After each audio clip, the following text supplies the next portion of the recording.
Hola, ¿cómo está? Es un gusto poder estar de nueva cuenta aquí con ustedes en Catalejo, una coproducción del Centro Universitario de Ciencias Sociales y Humanidades con Canal 44.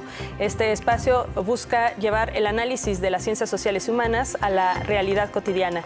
El día de hoy, vamos a hablar sobre los movimientos feministas. Durante los últimos años hemos visto, a la par del incremento de la violencia de género, de la violencia en contra de las mujeres, el crecimiento de manifestaciones feministas, convocando a marchas multitudinarias, y uno de los últimos logros que podríamos considerar por parte de esta acción colectiva de las mujeres ha empujado la despenalización del aborto. Bueno, el día de hoy entonces este es el tema. Esperamos que se queden con nosotros para discutirlo con la doctora Celia Magaña García. Ella es investigadora del Departamento de Estudios Latinoamericanos en nuestro centro universitario. Gracias por acompañarnos, Celia. Gracias por la invitación, un gusto estar acá. También nos acompaña la maestra Lina Gismeray Gómez Navarro, investigadora del Departamento de Estudios Internacionales en nuestro centro universitario. Gracias, maestra. Muchas gracias por la invitación, es un gusto estar aquí. Bueno, pues, como comentaba, este movimiento social, además de que ha estado creciendo durante los últimos años, también se ha diversificado desde su surgimiento en distintas corrientes y expresiones. Entonces, ante toda esta diversidad, que bueno, yo veía, se habla ya incluso de una cuarta ola, una nueva ola, el neofeminismo, el posfeminismo, la vertiente liberal, socialista, radical, ecologista, en fin. Frente a toda esta diversidad, me gustaría que empezáramos por definir el feminismo. ¿Cómo entender esto, doctora Celia, que es finalmente lo que está moviendo, ¿no?, esta diversidad de movimientos? Yo creo que es muy importante tener una perspectiva histórica. Creo que la primera característica del feminismo es que es en plural, es feminismos, y tendríamos que decir que la vertiente histórica de la diversidad y de la heterogeneidad han estado presentes desde el origen mismo de los feminismos. Es decir, un movimiento social generalmente surge con la contestación de normas sociales, de una cultura, de derechos, pero no solo. El feminismo no solo es este movimiento social de reivindicación, si bien puede ser una de las partes más visibles y que en diferentes momentos históricos vemos una especie de resucitación o resurgencia de diferentes feminismos. Yo creo que es muy importante tener presente que el feminismo es una filosofía, una ética, una práctica, activismo, una serie de conocimientos, de saberes y de resistencias que las mujeres hemos construido desde finales del siglo XV. Entonces, creo que es muy importante tener presente que la diversidad y la heterogeneidad de los feminismos está siempre presente, y que como movimiento político y social ha tenido, y yo creo que eso es algo que tendría que reconocerse más, la gran sabiduría, los movimientos, de priorizar ciertas agendas en diferentes momentos históricos y sobre esa aglutinarse, a pesar de las diferencias y tensiones que claro que existen al interior de los movimientos, pero que sigue, a pesar de todo esto, aglutinando este movimiento. Dentro de esta diversidad de feminismos y que la doctora Celia hace referencia sobre cómo cada uno ha buscado una agenda particular, aglutinándose en torno a ella, este aglutinamiento justo ha respondido a los temas más urgentes del momento, de acuerdo con cada corriente feminista, o cómo entender este proceso justo histórico que hace referencia a la doctora Celia, esta evolución. Bueno, suscribo completamente con lo que dice la doctora Celia, y yo apuntaría también a la necesidad de contextualizar los diferentes feminismos, ¿no? Cada feminismo se va articulando en torno al contexto en el que se sitúa, entonces también eso va dibujando la agenda que es necesaria o que consideran prioritaria en el momento. Entonces tenemos, por ejemplo, feminismos islámicos que van colocando sus propias temáticas, incluso lo que tiene que ver con la identidad, la religión, el reivindicar el uso, por ejemplo, del hijab. Pero luego tenemos otros feminismos en Occidente que además, dependiendo de nuevo en el contexto, se van articulando con una agenda diferenciada. Es decir, tenemos incluso dentro del mismo país, pensemos en México, cuando se dan estos movimientos por la autonomía de los cuerpos, pues en el sur, las compañeras del sur tenían tenían otras necesidades. Antes que hablar, por ejemplo, del acceso a la píldora o de la interrupción legal del embarazo, ellas estaban abogando por un acceso al servicio de salud, ¿no? A un centro de salud donde pudieran atenderse. Entonces, tendríamos que analizar cada feminismo en estos feminismos y estas diversidades para entender las agendas peculiares y también contextualizarlas no solo en el lugar, sino en el tiempo, como apuntala la doctora. Claro. Sin embargo, pues hay algo en común, ¿no? Que tiene entre todas ellas, que tiene que ver con buscar una mejor condición de vida para la mujer y que obviamente responde a estos contextos, ¿no? En esta lucha, bueno, algunas de los logros más importantes o que más se remarcan, pues son cuestiones como el acceso al voto, ¿no? Pero yo pensaba que hay cosas que a lo mejor podrían parecer más banales, pero que son súper importantes porque no se practican una vez cada 7 años, perdón, como el acceso a los pantalones, ¿no? Entonces, ¿qué nos pueden decir también de qué tipo de logros se han ido consiguiendo y cómo, pues dentro de esto de logros políticos a logros de la vida, transformaciones dentro de la vida cotidiana de las mujeres, qué cosas podemos encontrar que han conseguido los movimientos feministas? El acceso a la educación, el acceso al divorcio, el acceso a tener una cuenta en el banco, por ejemplo, no todavía tanto, pero formalmente también el acceso a crédito, ¿no? Creo que hay muchas cosas que debemos a la lucha de nuestras generaciones anteriores, que es importante no perder de vista. Y hay muchos de estos derechos que creemos que han sido adquiridos y que no tendríamos que ya defenderlos. Y una cosa que yo creo que es importante no perder de vista es que sigue siendo un terreno en disputa. No solo muchos de los más básicos se otorgaron tardíamente, sino que además en cualquier crisis política, uno de los primeros derechos que se ven amenazados son los derechos de las mujeres, ¿no? Aparte, sin olvidar que estamos hablando, como muy bien decía la maestra Lina, de la importancia de los contextos y en ese sentido quizás recalcar que el aporte de los feminismos latinoamericanos ha estado muy marcado por una agenda que reivindica no solo la categoría de género, sino en su articulación con la de clase y raza, por solo mencionar. Excelente. Sí, es muy interesante esto. Me gustaría que la maestra Lina nos pudiera compartir más sobre esto que hacía referencia de las características de los feminismos en cada región.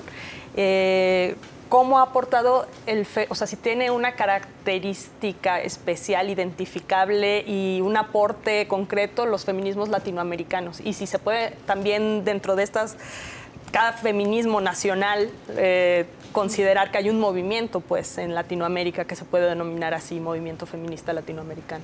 Sí, definitivamente. En el caso de Argentina, por ejemplo, que se empezó a hablar de la paridad en torno a la agenda política, ¿no? Y garantizar un pleno acceso de las mujeres a la toma de decisiones, pero luego tenemos otros feminismos como los feminismos chicanos, que entonces comienzan a buscar reivindicar la labor de las mujeres en este movimiento donde habían sido invisibilizadas, y entonces tenemos a autoras y a activistas y académicas que comienzan a visibilizar su trabajo dentro de los movimientos chicanos para hablar de su cultura, reivindicar la identidad y también hacer presente pues la interseccionalidad que les apela, ¿no?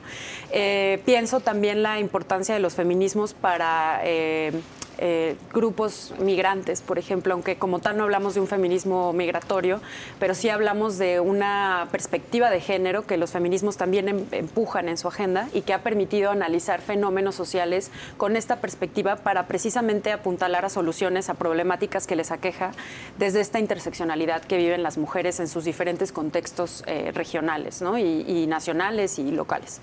Muy bien, pues y con los esto, feminismos comunitarios, perdón. Sí, vamos a ir un corte. Quédense en Catalejo, una mirada profunda hacia horizontes cercanos. Regresamos.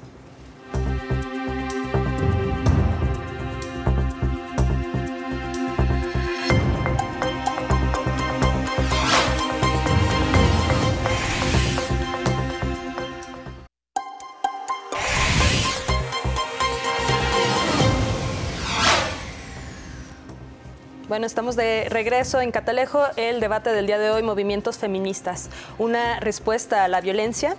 Bueno, en los últimos años, en América Latina se ha convertido en la región del mundo más letal para las mujeres fuera de zonas de guerra, al tener 14 de los 25 países con mayores tasas de feminicidio en todo el mundo, según la Comisión Económica para la América Latina y el Caribe, CEPAL, donde cada día son asesinadas 9 mujeres y tan solo 2 de cada 100 agresores son enjuiciados por su crimen. Entonces, bueno, antes de irnos al corte, la doctora Celia va a hacer una precisión sobre la característica del feminismo comunitario, pero mientras también nos responde a eso, me gustaría pues que analizáramos esta cuestión de los movimientos feministas en torno a esta presencia de violencia y cómo afecta, pues en este sentido también lo que nos iba a comentar sobre el feminismo comunitario. De hecho, se relacionan mucho porque justamente una autora como Rita Segato nos va a hablar que uno de los mecanismos más efectivos para hacer frente a la violencia es el tejido comunitario. Y en ese sentido, la propuesta de feminismos comunitarios va a ser una propuesta desde el sur, desde acá, que va a proponer incluso ir más allá de una concepción individualista en términos de binarias de mujer y hombre, sino que desde este feminismo se trata de concebirnos como hombres y mujeres en relación con la comunidad, con la naturaleza, de acuerdo a cosmovisiones propias de los pueblos originarios, y ese va a ser como un sello que va a tener. Para autoras como Rita Segato, este tipo de feminismos no solo amplía la noción de feminismos, porque entonces ya nos da la perspectiva de que feminismo es una postura de cualquier mujer que en cualquier lugar puede cuestionar el orden, ¿no? Pero desde esta propuesta comunitaria, ¿no? Y eso para ella va a resultar mucho más efectivo para hacer frente a estos contextos de violencia generalizada, de crueldad generalizada, más efectivamente que cualquier otra política de Estado que en realidad se basan en una concepción otra vez individualista de hombres y mujeres. Pero este feminismo comunitario es un aporte latinoamericano, ¿y sí, en dónde exactamente surge? Bolivia está muy fuerte, Perú, en los Andes en general hay una cosmovisión bastante interesante y que es muy rica y creo que vale mucho la pena. Julieta Paredes, sí. En ese sentido, maestra Lina, ¿podríamos considerar a los movimientos feministas en México y en América Latina, como comentaba, esta región del mundo súper peligrosa para las mujeres, como que se plantean como ser una respuesta a la violencia? ¿En qué sentido buscan, apelando a ella, contestando en las calles, protestando por la existencia de esta violencia, pueden modificar esta realidad cuando vemos que a lo largo de los años pues solamente se ha intensificado, ¿no? Bueno, yo comenzaría diciendo que estos movimientos tienen un rol muy importante en visibilizar la problemática, ¿no? Hemos sido históricamente invisibilizadas y nuestras problemáticas, por ende, también. Entonces, al colocarlo en la agenda pública, al hacerlo propio a esta lucha, visibiliza que existe este problema que nos aqueja como mujeres. Y, bueno, también estas luchas de salir a las calles, de hacerse visibles con el cuerpo, decimos que el cuerpo es el primer lugar de resistencia, pues permite a nivel internacional que la comunidad mire hacia estos países de América Latina que por lo general están firmando tratados internacionales. A México le encanta hacer eso, y que la realidad social es otra, ¿no? No se cumplen los derechos, hay una tasa alta de feminicidios y que además faltan muchos mecanismos para la prevención y la erradicación de esta problemática. Entonces, los movimientos permiten visibilizarlo, pero también se vuelve, me atrevo a decir, un espacio de sacar esta frustración que vivimos diario como mujeres, ¿no?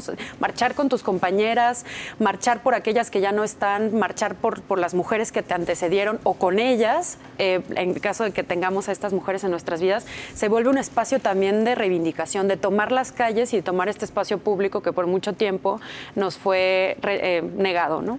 Claro. La violencia, además, igual que todo lo otro que han estado presentándonos sobre la mesa en este programa, se vive de manera diferenciada. de acuerdo al contexto, de acuerdo con ciertas características de las mujeres. Por ejemplo, tú trabajas en FM4 en relación directa con las mujeres migrantes, también ves muchas experiencias de este tipo. ¿Cómo se vive también la violencia al ser mujer y además migrante? Sí, hay diferenciales en términos de la experiencia de ser víctima de violencia, pero me atrevo a decir que todas las experiencias son igual de terribles, ¿no? Todas son difíciles y no hay una ponderación de una violencia contra otra, ¿no? Sí hay este esfuerzo por hacer los violentómetros, e identificar los niveles o los grados de violencia, pero me parece que todas las violencias deben de ser visibilizadas. Ahora, en el caso de las mujeres migrantes, pues por el contexto mismo de vulnerabilidad al transitar, muchas de ellas que se encuentran en tránsito irregular por el territorio, pues ya las coloca en un lugar de vulnerabilidad. No que sean vulnerables, sino que se les vulnera estructuralmente. Entonces, por ejemplo, el pleno acceso a sus derechos no está dado, son víctimas de secuestros. Amnistía Internacional en 2016 estimaba que 6 de cada 10 mujeres son víctimas de violencia sexual en su trayecto por México y que solicitan incluso que se les inyecte anticonceptivos porque prevén que van a ser víctimas de un delito. Y bueno, entonces, claro, las violencias se van articulando dependiendo de los contextos también, pero también tenemos a mujeres de clases altas que viven violencia económica por parte de sus parejas, ¿no? Y esta es una realidad que, insisto, aqueja toda la región. Excelente. Pues, doctora, ¿cómo vio usted el contexto del COVID frente a esta cuestión también de la violencia, ¿no? Lo vimos por ahí algunos casos sonados que el uso de plataformas virtuales como Zoom y tantas otras que se utilizaron para continuar las reuniones y clases, pues dio acceso a lo más íntimo de los hogares y con ello a la realidad cotidiana de muchas mujeres, ¿no? Entonces, también durante el encierro que propició la pandemia se habló de un aumento de violencia. Entonces, ¿hubo un aumento o también hubo una visibilización de esta violencia? Las investigaciones han mostrado que sí hubo un aumento y hay un poco el consenso en que de lo que más se ha tratado también, como lo planteas, es de que se ha vuelto mucho más visible. Se ha intensificado, sí, pero también al estar recluidos en pandemia con todo y los matices que hemos tenido en México, pero con los diferentes periodos, sí se ha notado que las llamadas de pedida de auxilio han incrementado, sobre todo en 2020, en la primera etapa del encierro, pero también estamos viendo que no es que la violencia sea nueva, sino que siempre había estado ahí, pero se ha intensificado. Es como si de alguna manera el velo se haya corrido y vemos una realidad también hay cruda. más denuncias. Sí, sí, pero también se reporta intensificación. Sí, sobre todo porque, bueno, en el caso del confinamiento te obliga a estar frente a tu agresor mucho más tiempo. Entonces, mujeres que son víctimas de violencia en el hogar y que se incorporan al mercado laboral de manera remunerada, entonces pasaban un tiempo prolongado fuera de la casa, es decir, lo más alejadas posibles del agresor. Pero el confinamiento las obliga, por esta primera etapa del COVID, a regresar a la casa y convivir con el agresor. Entonces, sí se incrementan, pero siempre, como dice la doctora, siempre había estado esa violencia, ¿no? Y hay estudios como el Colegio de México hizo una investigación junto con ONU Mujeres, donde buscaron rastrear por qué se daba este incremento y uno de los resultados pues tiene que ver con el confinamiento obligatorio, ¿no? Y me gustaría agregar que en el caso de las mujeres migrantes en tránsito, ahorita que lo mencionaba la maestra Lina, es importante también pensar la situación de las mujeres trans que atraviesan por el país, porque para ellas es muy problemático conseguir a lo mejor refugio, hasta espacios adecuados para ellas, porque si van a la sección, o sea, donde no hay un área específica para ellas, ¿no? Y eso dificulta y les pone en un espacio de vulnerabilidad. Yo creo que con el COVID se han puesto al desnudo muchas de las relaciones y vemos que la articulación de estas opresiones en determinados grupos juegan en contra, ¿no? Y es el caso de las mujeres trans. Muy bien, vamos a ir a una pausa. Quédense con nosotros en Catalejo, regresamos.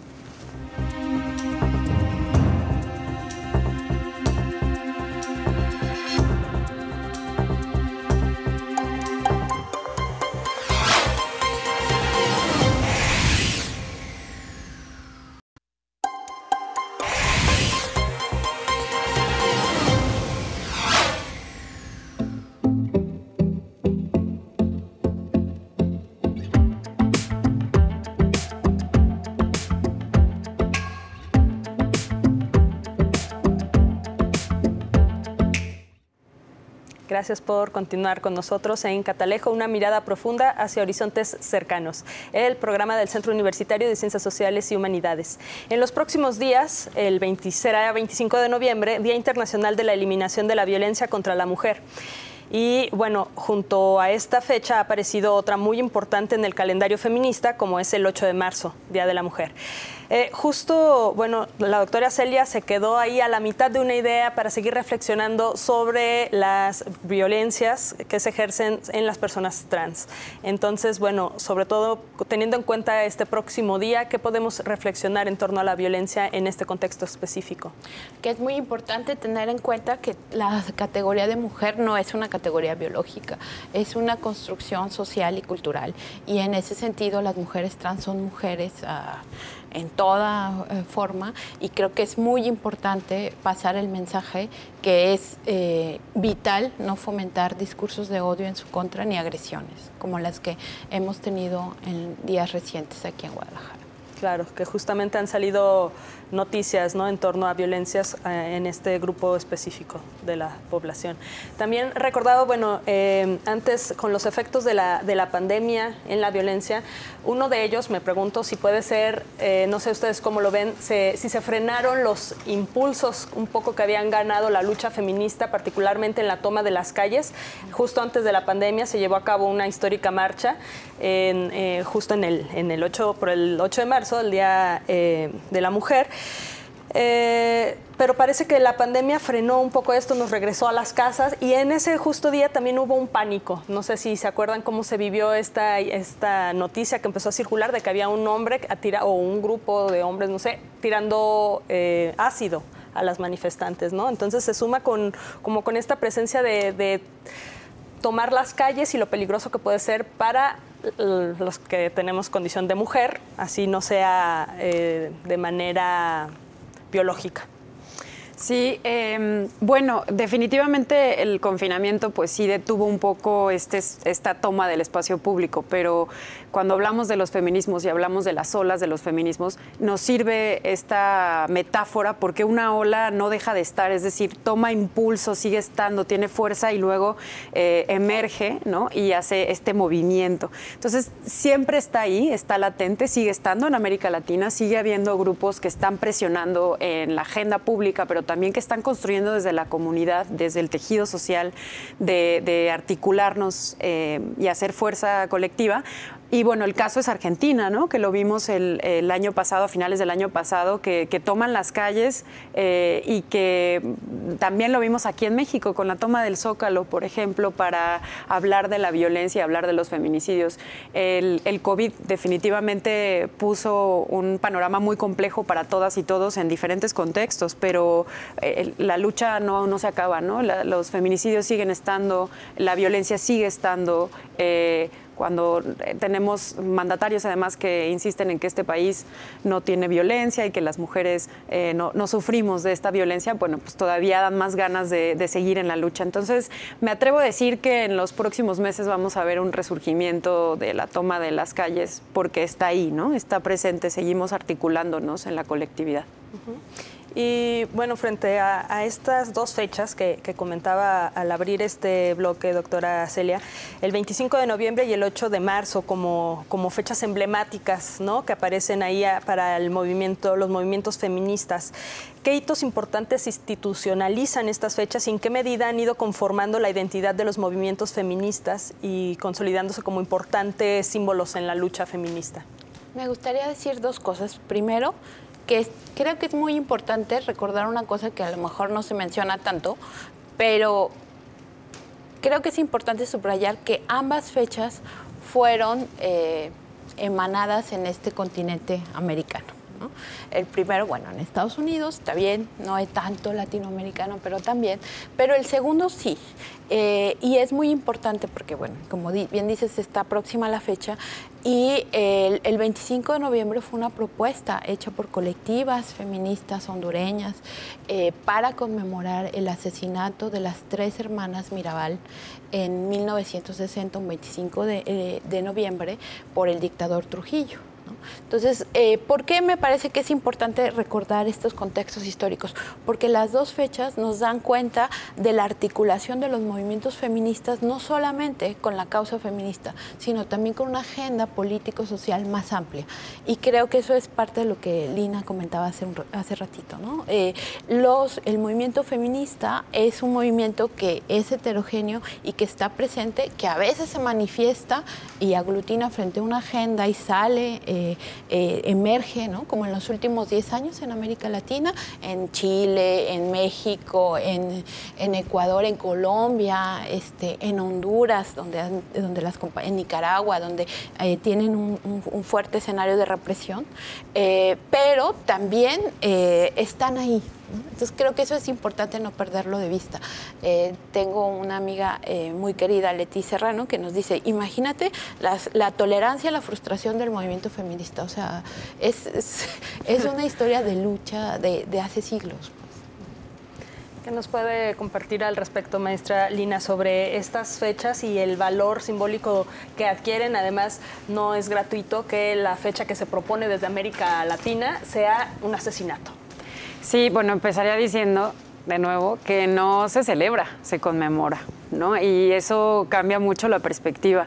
Al conmemorar recordamos que hay una lucha que todavía tenemos que incentivar y una serie de derechos que tenemos todavía, a los cuales tenemos todavía que acceder y que no deberíamos, porque somos personas, ¿no? Al igual que cualquier otra persona, independientemente del género. Y bueno, en el caso del 8M se vuelve también un espacio. Lo vimos aquí en Jalisco, lo vimos en Guadalajara, para además de sumar las consignas del pleno acceso a los derechos básicos, también hablar de la violencia. Aunque el 25 se conmemora y se recuerda que vivimos en un estado de violencia y donde las mujeres son asesinadas a diario, también el 8 pues es un espacio para este momento. Y definitivamente es un recordatorio de una lucha que vivimos a diario, que todos los días sorteamos siendo mujeres en América Latina, cómo sobrevivir el día a día, cómo habitamos el espacio público. También, bueno, ayuda precisamente que la agenda internacional está volcada al 25, entonces se hacen una serie de manifestaciones, por ejemplo, en redes sociales, se integran estos famosos hashtags y ayuda un poco a visibilizar lo que definitivamente es algo que se sigue necesitando, pero a lo largo del año, ¿no? No tendríamos que enfocarnos solo en dos fechas pues que son bastante representativas. Claro. Bueno, pues vamos a ir a un corte y enseguida regresamos para seguir debatiendo este tema el día de hoy, los movimientos feministas como una respuesta a la violencia. Enseguida regresamos.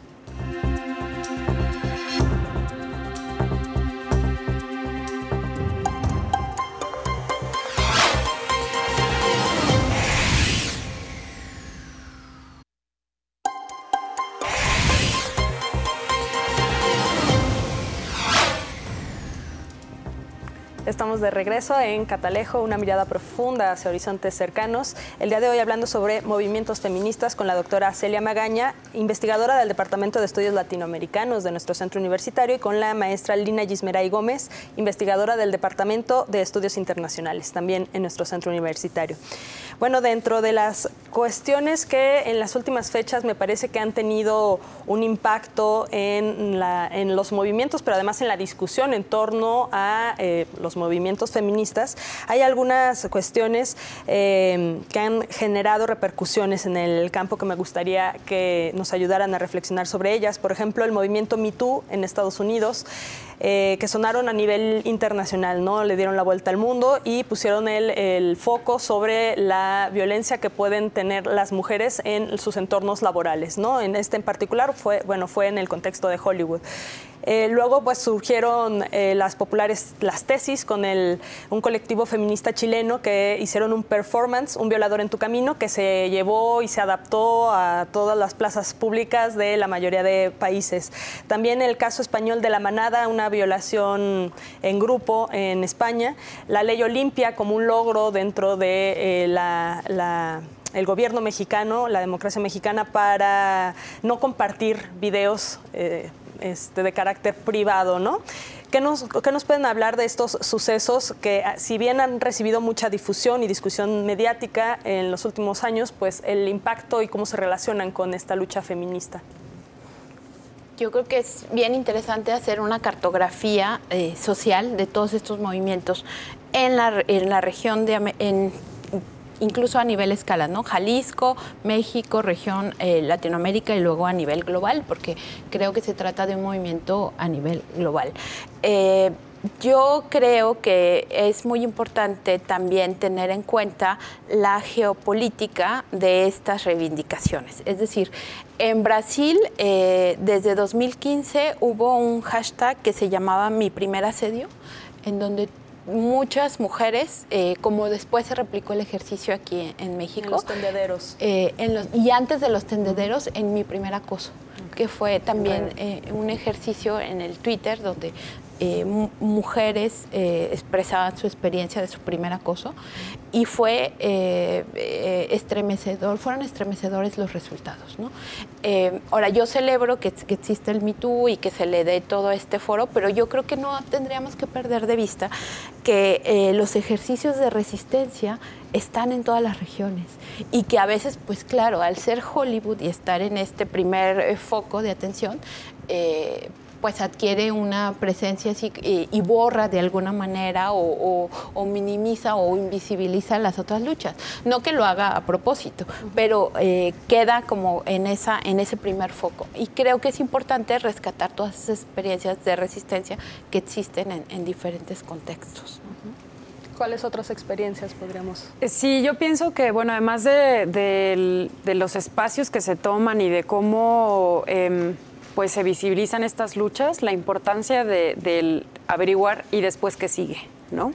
El caso de las tesis en Chile, que conmociona y que me hace reflexionar sobre lo que hablábamos al inicio del programa, si tenemos luchas compartidas, y este es un claro ejemplo. ¿Por qué resuena esta letra y por qué se traduce al alemán y en Berlín lo hacen las compañeras en Alemania? En Francia. En Francia, claro. en América Latina, en toda América Latina, en Turquía, en todos estos espacios donde las mujeres, al escuchar estas letras, al verlas en el performance de sus cuerpos, te resuena, ¿no? Te resuena en la experiencia, te resuena en tu propia vida, entonces ahí compartimos estas luchas. Ahora, después de este surgimiento, este movimiento, ¿qué es lo que sigue? Apuntalar a que se acaben estas violencias, ¿no? A encontrar, a que se castigue, que se sancione a los violadores. Y me parece que en el caso de la Ley Olimpia tenemos un alcance precisamente de una solución a una problemática que se estaba viendo, sobre todo en los jóvenes, ¿no? Esto que ellos le llaman el compartir el pack,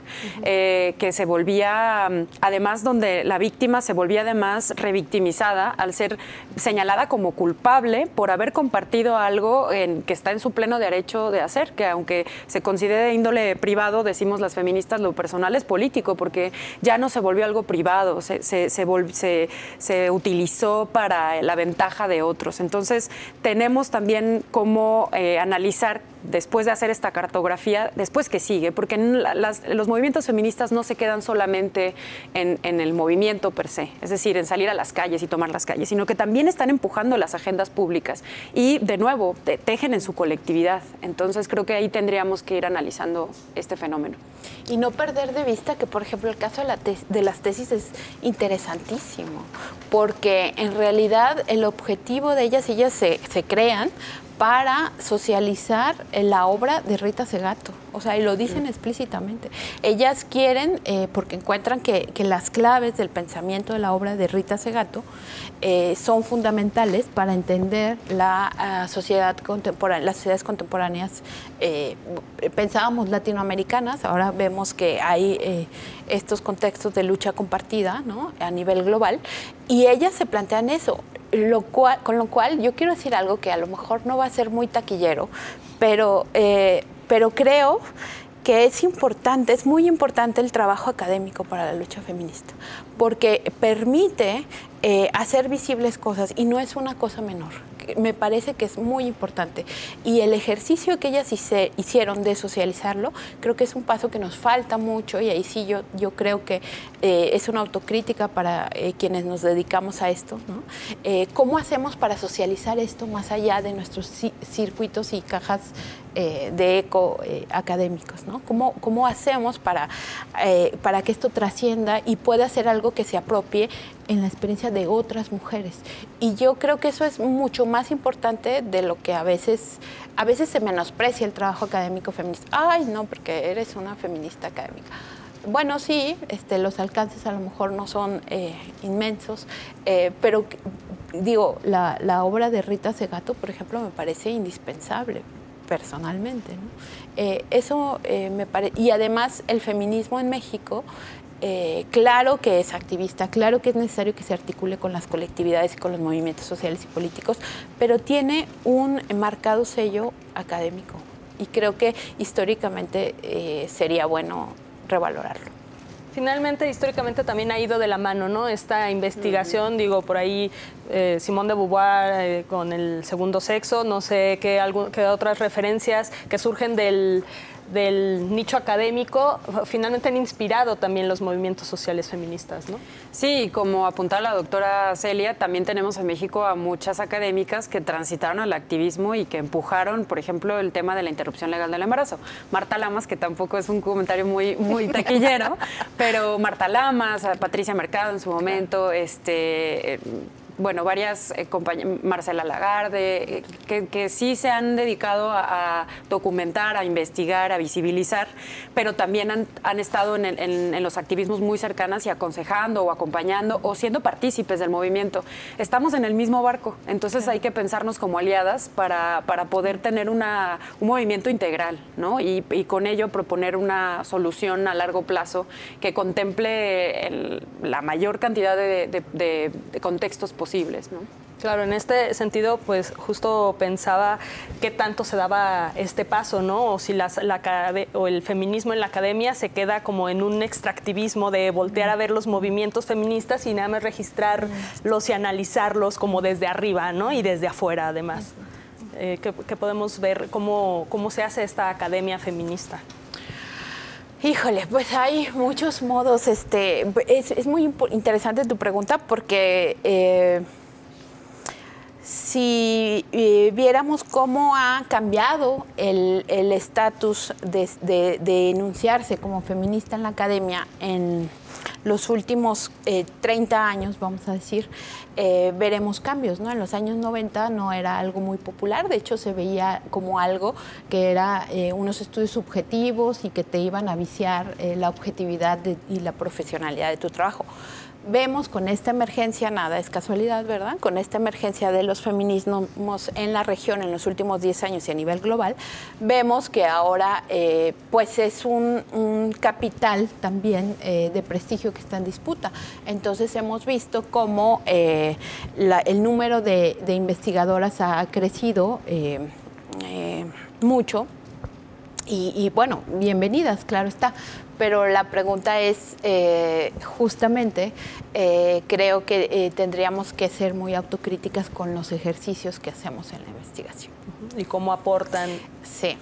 Bueno, vamos a ir a un corte, enseguida regresamos, vamos a nuestro último corte. Quédense en Catalejo para pues intentar apuntar conclusiones sobre este tema, por lo menos por el día de hoy. Regresamos.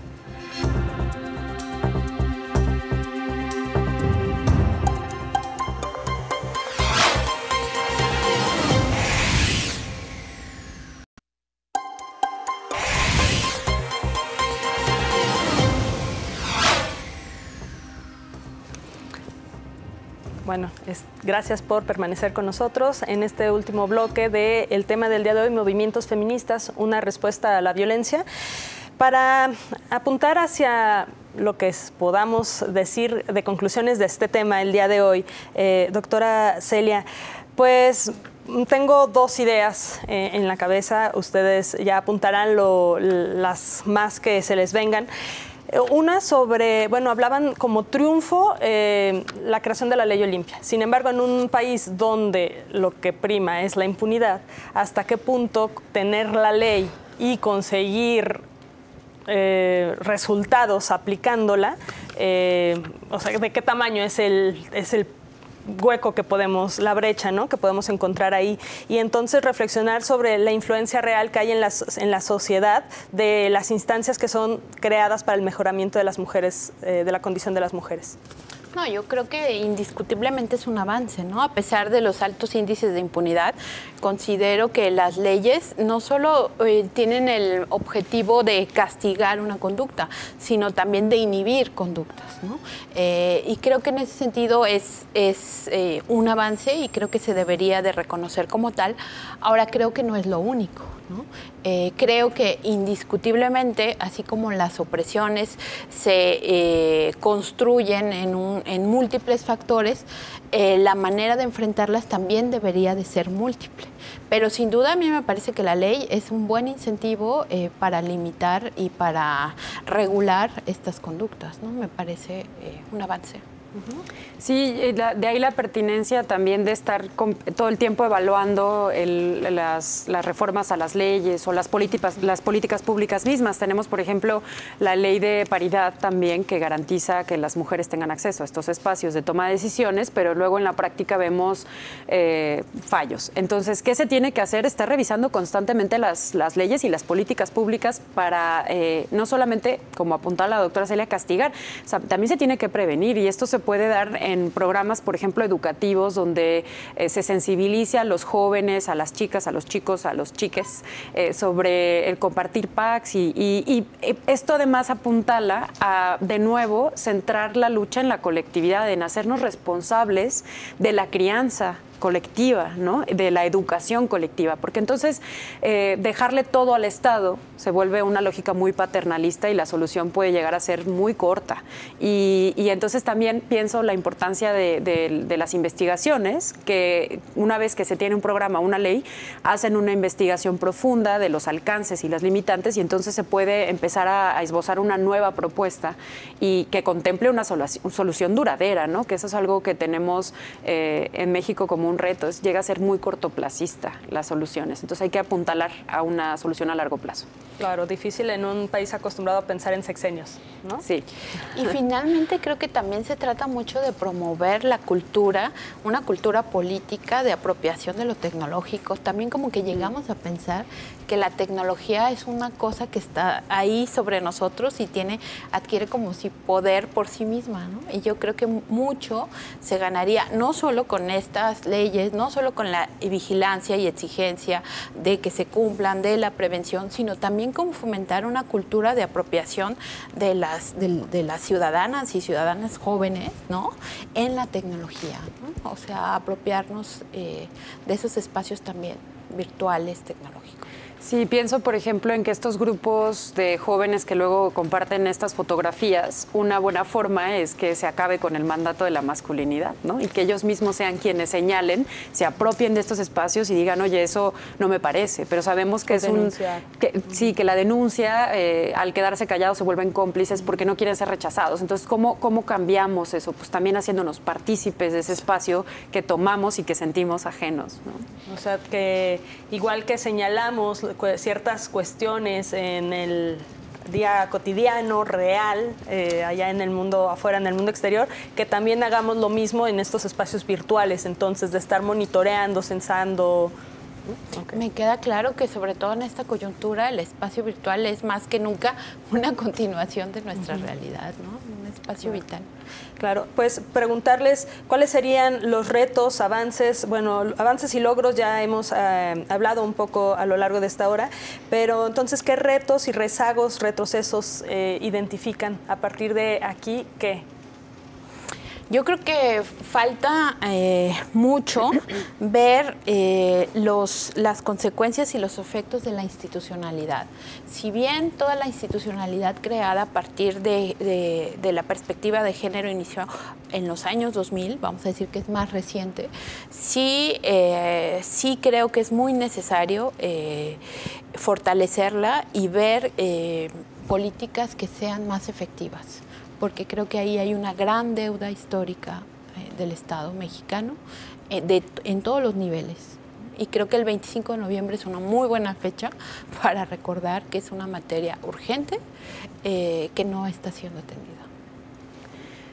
Uno de los retos que tenemos es que se sigan, que paren los recortes presupuestales para los programas enfocados a erradicar la violencia en contra de las mujeres, que los estados asuman la responsabilidad. Por ejemplo, hay varios estados que todavía tienen una deuda con la alerta de género, que las instancias estén más capacitadas para atender y erradicar la violencia en contra de las mujeres y de violencia de género también. Y también me parece que hay una deuda con las niñas y adolescentes de este país que no habitan en un espacio público seguro, ¿no? Que cada vez transitar en el espacio público se vuelve muy peligroso para ellas. Entonces creo que hacen falta programas que les integren, soluciones que les contemplen, pero también que articulen la voz de quienes son parte de esta sociedad, porque muchas veces se generan políticas o instituciones que dan una solución sin haber dialogado previamente con las personas, con las mujeres, con los colectivos. Entonces, articular la lucha me parece que debería de ser una prioridad fundamental. Excelente. En la universidad, en sus departamentos, en sus áreas de estudios latinoamericanos, relaciones internacionales, ¿cuáles son los retos que se presentan en relación con los temas de género? Justamente estamos ahorita en un evento que se plantea y vamos a tener una mesa sobre los aportes de los feminismos a la teoría latinoamericana. Entonces, justamente creo que ahí hay muchos aportes que tenemos que considerar y que tenemos que trabajar en eso. Pero se está trabajando, no se ha trabajado de manera suficiente, pero se está dando espacio para discutir el tema en los estudios latinoamericanos. Es un tema emergente, que ya tiene un ratito, ¿no? Pero que creo que pues hay que seguirlo colocando. Desde las relaciones internacionales, el tema de género, ¿cómo ha sido abordado? ¿Se retoma? Es novedoso en realidad, ¿no? Porque la concepción misma de los estados desde el contrato social es masculino, entonces apenas nos estamos cuestionando cómo metemos la perspectiva de género en las relaciones internacionales. Y me atrevo a decir que además, afortunadamente tenemos cambios que se están dando, como en el departamento que ya tenemos una clase especializada en género y relaciones internacionales. Pero hay un camino largo, todavía hay que somos este tema incómodo siempre las que estudiamos género, las que nos dedicamos a investigarlo, porque ponemos el dedo sobre la llaga y sobre estos temas incómodos. Entonces todavía hay un camino largo para la disciplina de las relaciones internacionales, pero claro que hay mecanismos internacionales, hay una agenda internacional de género que hay que incluir en el análisis de la misma disciplina. Claro, es interesante pues sí ver esta diversificación, ¿no? Cómo han proliferado, como decía la doctora Celia, las investigadoras e investigadores que van centrando sus temas en torno al género e llegando a estos departamentos, que bueno, eso es lo que puede, a más departamentos, ¿no? Fuera de a lo mejor el Centro de Estudios de Género, que podrías pensar que todos los de género estuvieran ahí, sí, sin duda que se adopte esta perspectiva en todas las temáticas, pues es tarea de los mismos investigadores que están en el centro de la labor universitaria. Pues agradecerles muchísimo su compañía el día de hoy para discutir este tema que fue Movimientos Feministas, una respuesta a la violencia, particularmente en América Latina, donde, bueno, ya sabemos que esta es terrible. Doctora Celia Magaña, del Departamento de Estudios Latinoamericanos, gracias por acompañarnos. Gracias a ustedes, ha sido un gusto. Maestra Lina Yismeray, del Departamento de Estudios Internacionales, muchas gracias. Muchas gracias, fue un gusto compartir el espacio con ustedes. Bueno, pues hemos llegado al final de esta emisión. Esperamos tener su compañía el próximo fin de semana. Que tengan buen día. Hasta la próxima.